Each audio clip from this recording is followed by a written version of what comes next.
Revolving hands feet pose and standing head to knee 2, or in Sanskrit, Parivrtta Padahastasana, Janushrishasana Dwi. These are the 2 postures we'll be looking at today at our new yoga home in Pompano Beach. Hi everyone, if this is the first time we're meeting, my name is Jimmy Barkan. I've been teaching hot yoga since 1981. I was Bikram Yoga's most senior teacher for over 18 years. If you're new to the channel, please consider subscribing, hit the notification bell, hit the like button anytime you're enjoying this video. So let's talk about revolving hands to feet pose first. It did not come from our lineage in Bengal, from Vishnu Ghosh and Bikram Chowdhury. It definitely came from a different style of yoga. And now, you can watch the video I did a couple weeks ago on the difference between hot yoga and other styles of yoga. And I talked about the Krishnamacharyans, one particular yoga style. And they do this posture differently than we do. They call it Parivrtta Hasta Padangustasana, which is, in English, revolving hands to big toe pose. But we're not holding the big toe. I'm holding the outside of the foot. So I changed it to revolving hands to feet, or Parivrtta Padahastasana.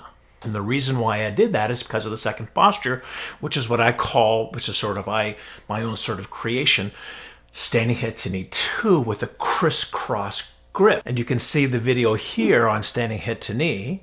And then we did a advanced version on this video. But this particular pose, we do a crisscross grip. So it really goes hand in hand with the revolving hands to feet pose, which we're going to see over at our new studio in Pompano Beach. So without further ado, let's head over to that studio, see what we can see. So here we are in Pompano Beach at our new yoga home. And today we're going to tutorial 2 postures. We do them in a combination. The first one is revolving hands to feet pose. And the next one is standing head to knee 2. So now Janice is going to demonstrate the modification.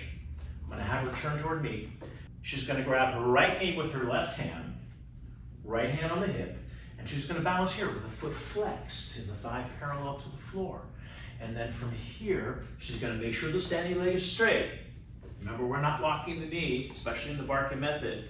Make sure to check out this video on don't lock the knee later on. So she's going to straighten the standing leg. She's going to lift up her quad. The weight comes into the big toe mound. Now she's got her stability, and now she's going to slowly rotate to the right. And her dristi, her sight, is going to be directly behind her. So it's a 180-degree turn with the palm facing out. Now from this position, she's just going to lift her right palm to the ceiling and hold, because that's going to open up the shoulder, and that's going to be a great preparation for the next pose, but it's also a really good shoulder opener. And then from here, she's now going to rotate back, crisscross her grip at her knee. Now she's in the modification for standing head to knee 2. Once again, the standing leg is straight, thighs parallel to the floor, the right foot is flexed, and you're going to find your line of sight. You're going to find what we call your gaze or dristi. Now if your hamstrings are a little more flexible, as we get more to the intermediate advanced level, we're going to watch Iuliia. She's going to hold her left foot, the outside of the foot, with her right hand, left hand on her hip. And from here, she's going to slowly extend that leg all the way out to parallel. I'm going to have her bend it a little bit. Some of you aren't going to be able to get to parallel yet, so you're going to find your starting point. You can check out this video we did a few weeks ago on finding the mental aspect of your practice, and eventually the leg straightens. And then from here, she rotates to the left. Her hand comes out, palms facing that left side of the room, and now she lifts the palm into the full expression of this pose. And now she brings it around and grabs the other side of the foot for standing head to knee 2. So now that that leg is parallel, it's a little bit easier to do this one than standing head to knee 1, the original.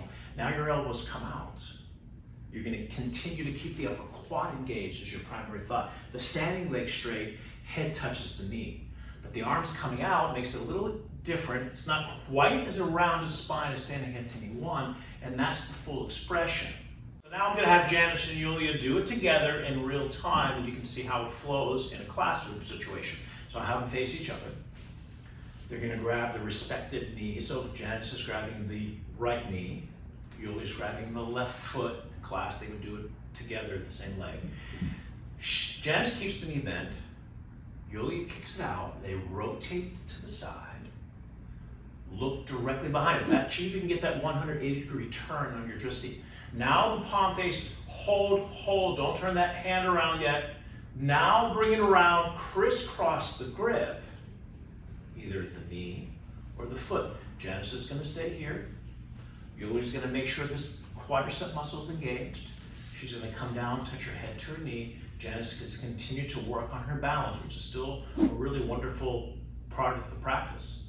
To the final position now is a crisscross grip. Like I said, it's a little easier than standing at anyone.